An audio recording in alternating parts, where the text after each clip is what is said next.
Welcome, everybody, to the Healing Place podcast. I'm your host, Teri Wellbrock, and so very much looking forward to having this conversation today with Edy Nathan. And she is author, public speaker, and licensed therapist.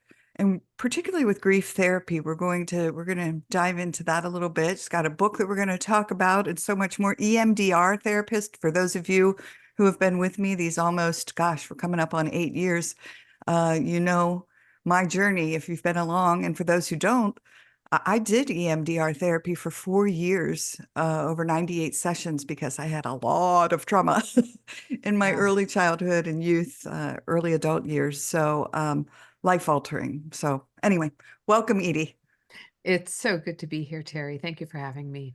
Absolutely. So grief therapy, gosh, I just want to share a personal story and then maybe we can just kind of go from there. Sure.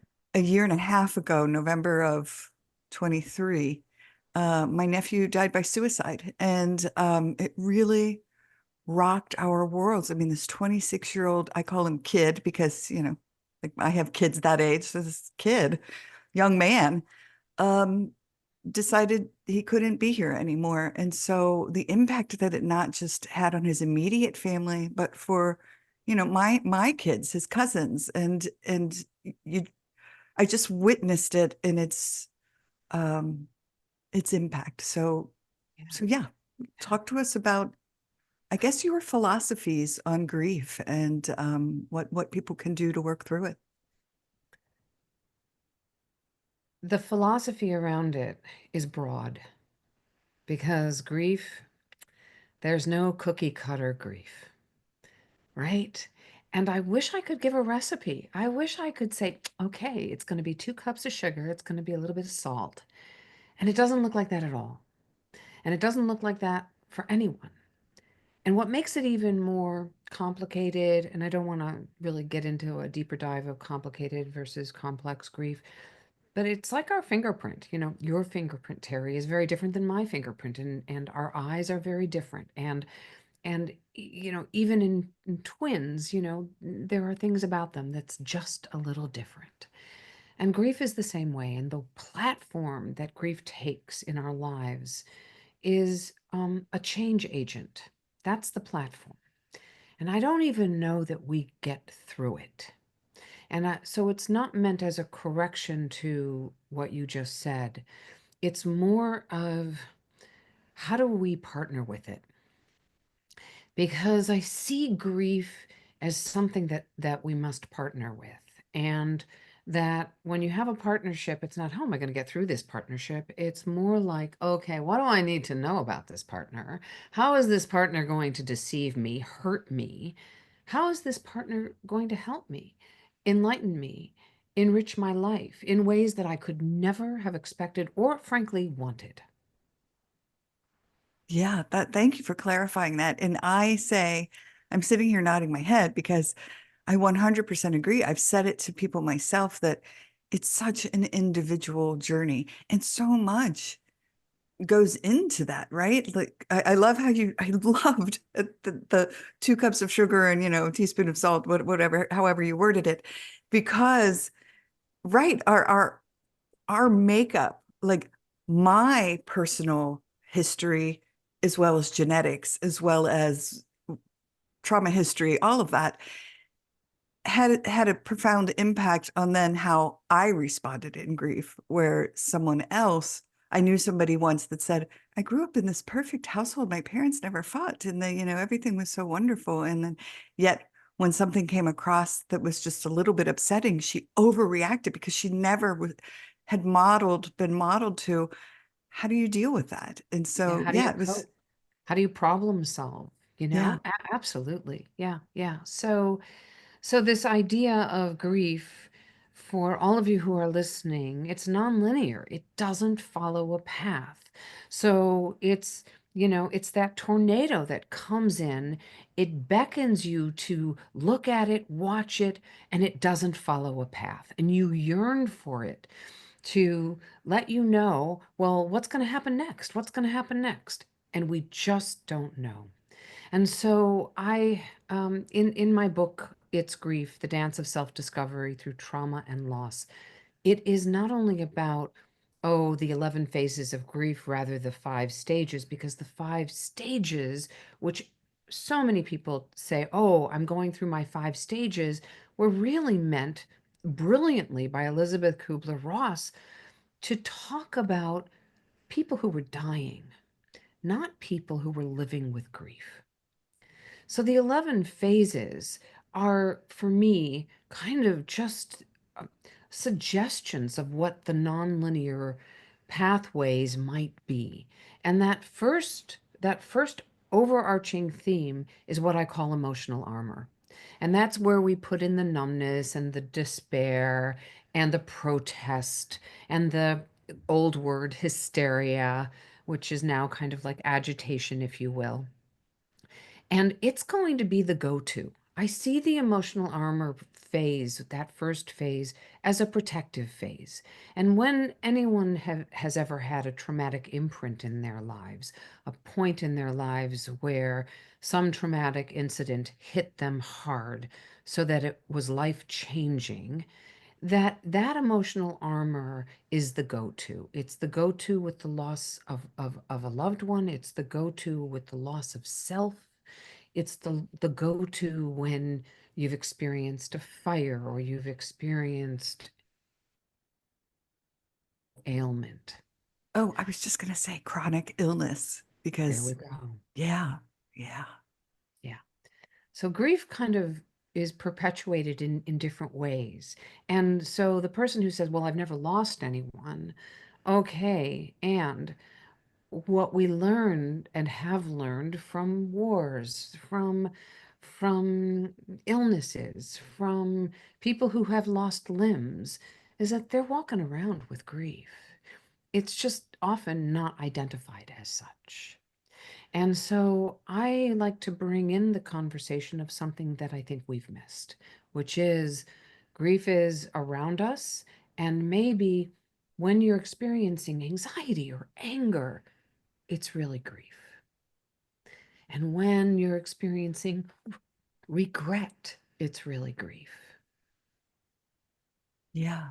Wow, that's so profound. I've got my mind going to, 20 different people that I know that I'm like, oh, that's probably grief Mhm. that's coming out as, surfacing as That's right. um, That's right. rage or whatever it Yes. may be. And Yeah. so, if instead of the question of how am I going to diagnose this anxiety and let's just get rid of it, or, oh, you've got a lot of rage, I want to know, and I don't ask the grief question because it's it's a little crazy making for people whose definition of grief is someone died.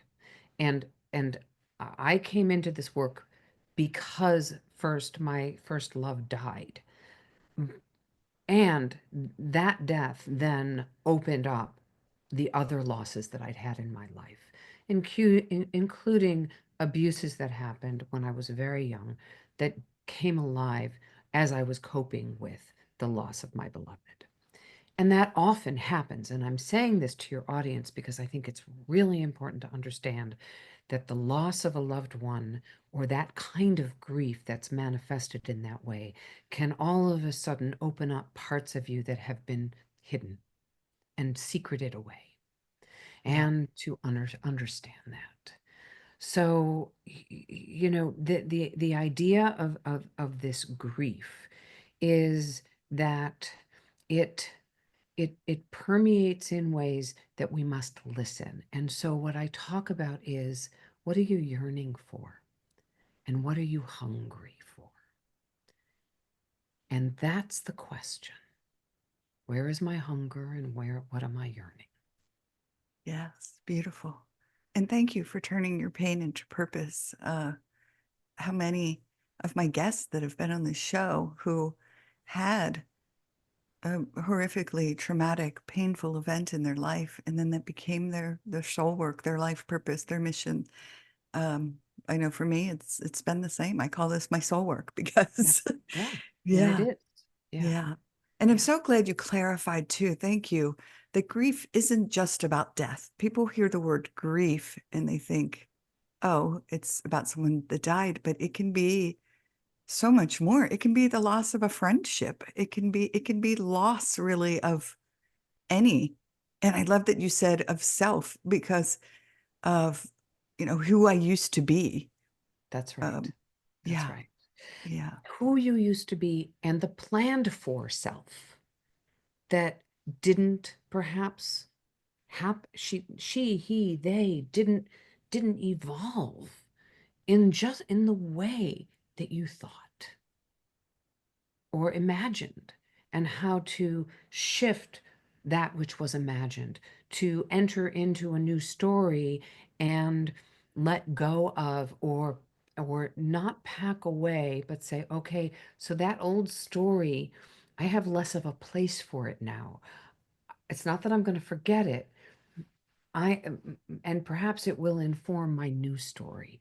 And the grief of letting that old story, you know, have a place that it can be, and while allowing yourself to continue to move in to that new story, well, that's compelling, and that's grief. right. Ooh, I love it so much because I have literally said the word to my children, particularly, but everyone can have a reset. Like it's Yes, that's okay right. to redirect, to Right. steer off that path if it's not working or not taking where you thought it was going to go. It's okay. It's okay. Absolutely. And it is really Joseph Campbell's Shiro's journey, and I added the Shiros. That's I not love it. me, okay? So, thank you, Joseph Campbell, and I hope you don't mind. But the idea that we have some event that happens that forever changes us. And that event, because it changes us forever, we then must grapple with the shadows that get in the way, or that hurt us. And those shadows can represent our fear about facing grief, or our anger or our anxiety that are aroused as a result of that grief or those losses. And then finding, after you kind of start to face them, and you start to leave that innermost cave, which is kind of it's a safe and heroic place to be, and it's terrifying as well. And you come out and you look the same, you sound the same, but perhaps your friendships change, and perhaps your support team changes, and perhaps your world perspective changes because you've gone through this. And then you come out and you're forever changed, and then you enter your kind of new path. And this cycle happens over and over and over again. 100% yes. Right. Right. And I know for me, so I'm getting ready to launch an ebook, and it's I love the title of it. It got such great feedback. It's called How to Hug a Ghost. And I love it. it's thanks. And it's a forgiveness journey. And but grief is so intertwined into the tale. And so is forgiveness seems to be a taboo subject with Mm. grief, in that, that too is such an individual journey. Of some people are just like, no way in hell am I ever forgiving somebody for that. And then others that are like, I have to do this for myself in order to Absolutely. work through this grief. So it's a wonderful topic because it has so many different meanings for different people. As really, everything that we're talking about, everyone will hear this a little bit differently. When people think of forgiveness, and especially because I work in grief, but I also work around the traumatic imprint and sexuality. And when I think about forgiveness, and the people with whom I've learned from and worked with, and my clients, they often think, oh, I need to forgive my predator. And it's not about forgiving the predator, or what you hold inside of yourself for what you thought you should have done to protect yourself or protect your family. It's about forgiving how you hold on to what happened. Because by walking around with the dynamic of the repetition of, I should have done, I could have done, ugh, it was so bad, you're being so hard on yourself that it's then very hard to break away from your soul identity being in collaboration with the messiness of that grief and that guilt and remorse. And so when you forgive the self and say, okay, I did what I could do in that moment. I couldn't scream, or I couldn't yell, or I couldn't say stop, or I couldn't hold my loved one as they were dying. There were choices that were made based on the information my brain could tolerate and based on the information that I had in the moment. And for that, I can forgive myself. Wow, you teared me up, and it so spoke to me because when you said the stop, that's one of the things I've written about in the past is the first time I was molested when I was 5 by a 16-year-old neighbor. I the word stop was screaming in my being, in my head, my throat, and I didn't have a voice. And so I did a lot of like, having a voice work because um yeah, wow, so powerful. And you're right that it's just it's so intertwined, right? The forgiveness part It's of it. But so thank you. intertwined. Yeah. And in this new book, there's a working title. The working title is always changing, but right now, the working title is Dare to Live, Liberate the Self from Sexually Traumatic Events and Thrive. And the liberation is actually because about how, for example, being stuck, not being able to forgive within the self is is it feels like you're imprisoned. I know I have felt imprisoned, by the 9-year-old who was sexually abused.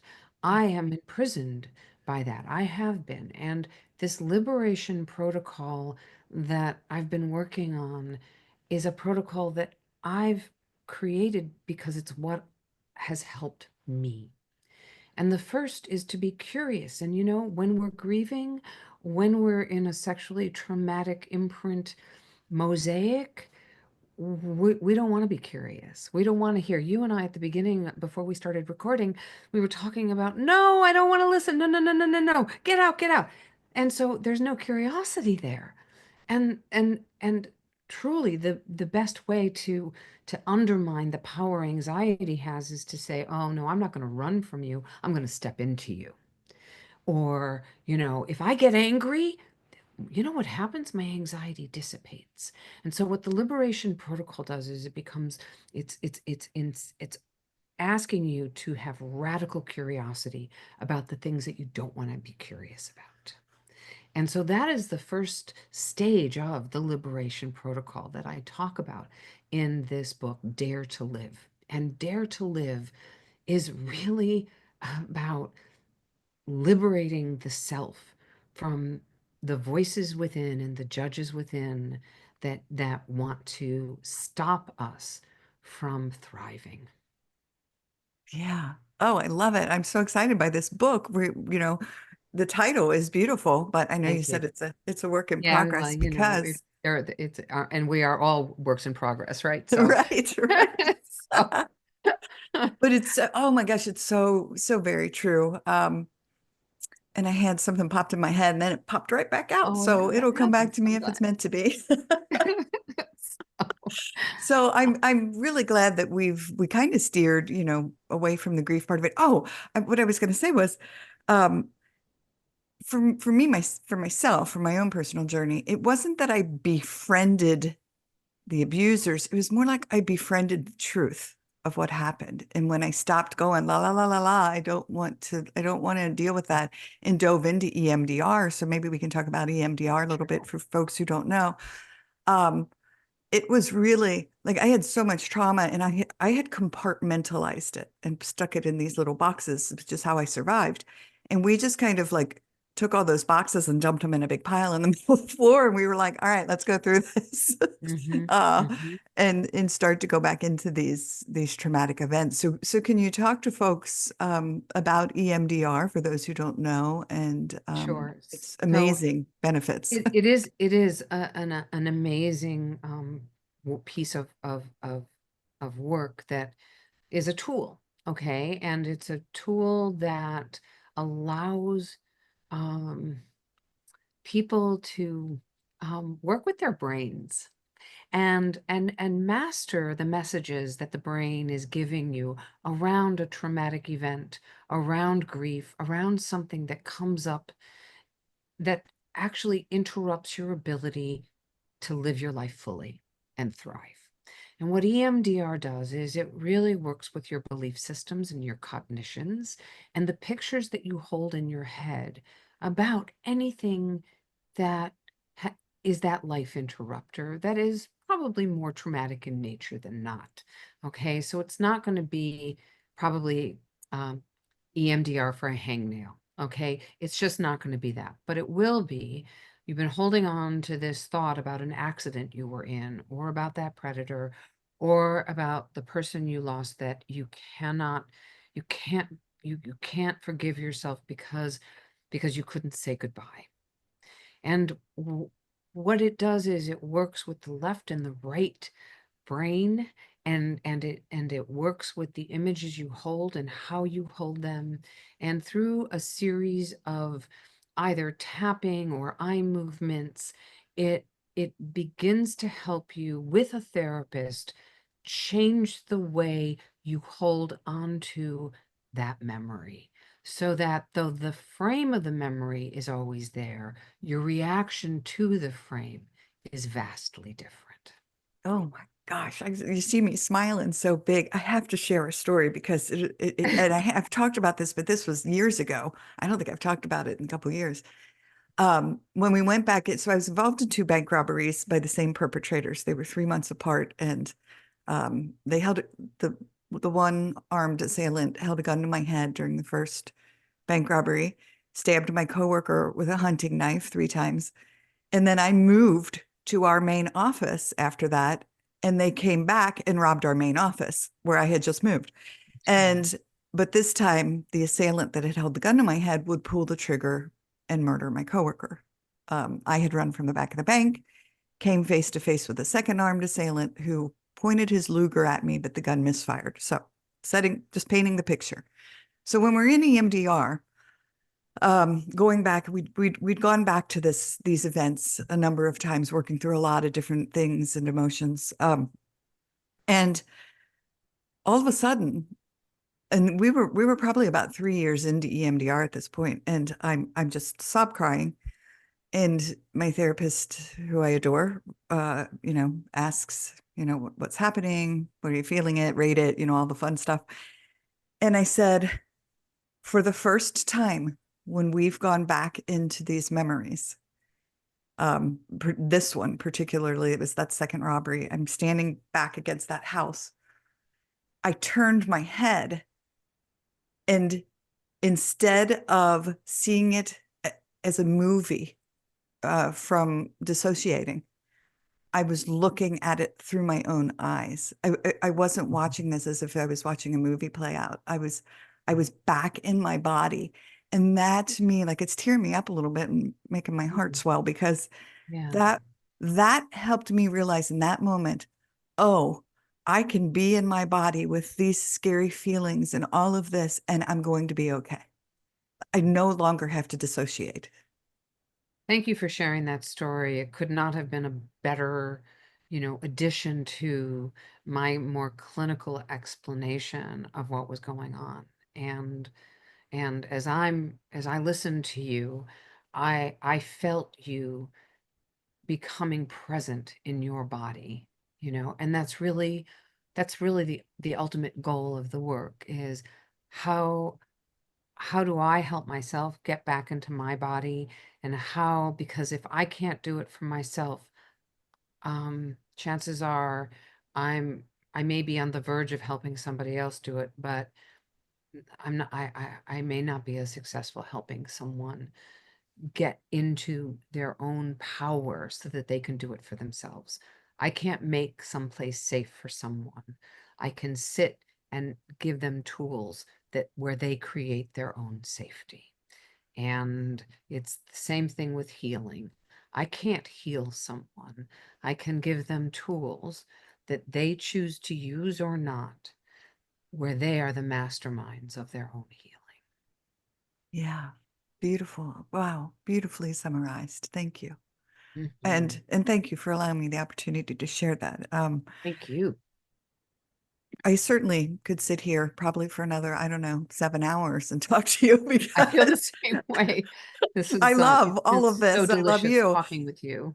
Yes, thank you, thank you. Well, I want to give you an opportunity as we start to wrap up here to maybe touch upon anything that you wanted to talk about or leave folks with any final thoughts.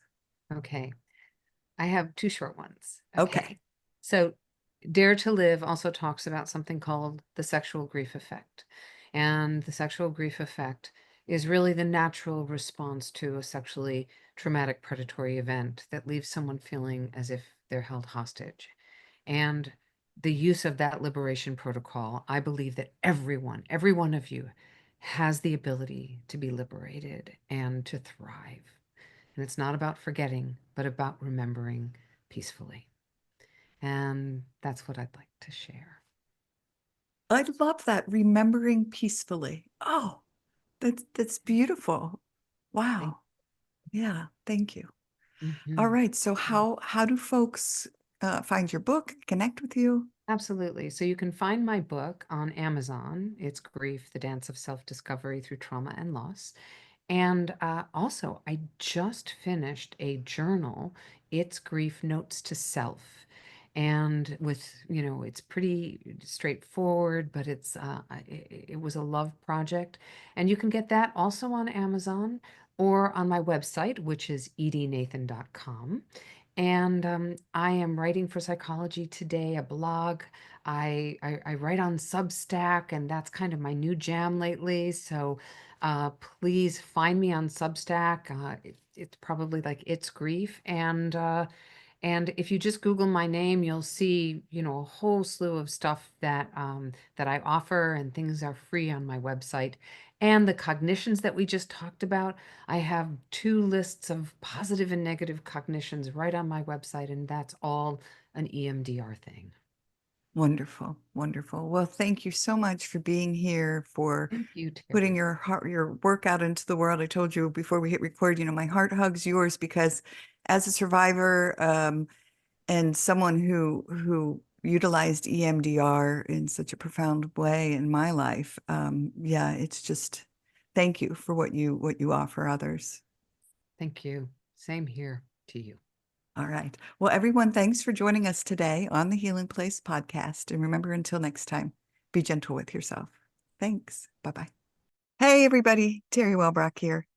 Just wanted to thank you again for being a part of this healing space and my hashtag Hope for Healing journey. Thank you for sharing, liking, inviting others to join, listening in. You've really helped this show blossom. It has now been downloaded in 136 countries and is in the top 2% globally out of 3.2 million shows, which is just amazing. And it's all because of you and your tuning in and inviting others and sharing and liking and loving. And your reviews on Apple really help too.